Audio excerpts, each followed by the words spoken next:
আমরা সামরিক শাসনকে মোকাবেলা করেছি, আমরা স্বৈরাচারকে মোকাবেলা করেছি, আমরা ফ্যাসিবাদকে মোকাবেলা করছি, কিন্তু আমরা এখনো কিন্তু সাম্প্রদায়িক শক্তিকে মোকাবেলা করতে পারি নাই, যেটা ভবিষ্যতে মোকাবেলা করা অত্যন্ত জরুরি।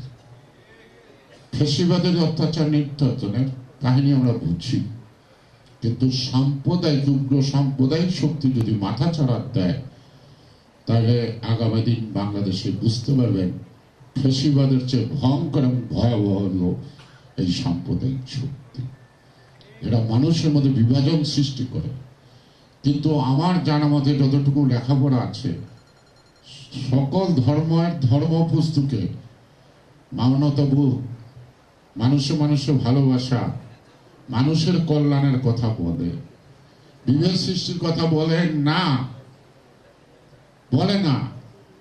এবং নবী করিম হযরত মুহাম্মদ সাল্লাল্লাহু আলাইহি ওয়াসাল্লাম তার বিদায়ী হজে বলছে, নিজের ধর্মের প্রতি আস্থাশীল ও ইমানদার থাকো, অন্য ধর্মাবলম্বীদের প্রতি সহানুভূতিশীল হন।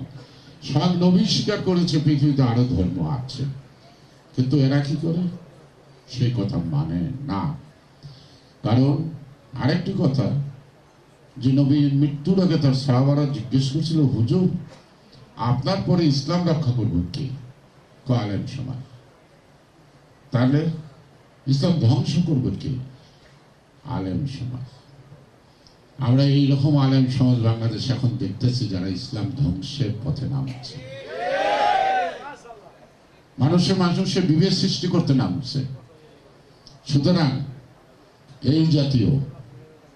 এই জাতীয় ধর্মীয় ভণ্ড ব্যবসায়ীদের হাত থেকে দেশের মানুষের অধিকারকে রক্ষা করতে গেলে গণতন্ত্রের বিকল্প নাই।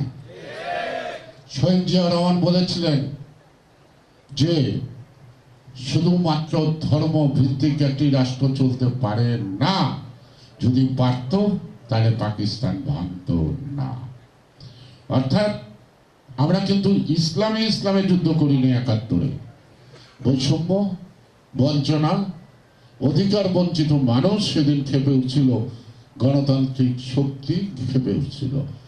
সুতরাং আমাদের যুদ্ধটা হচ্ছে ৭১-এ বৈষম্য বিরুদ্ধ সাম্য, ন্যায় বিচার, একটি স্বনির্ভর বাংলাদেশ।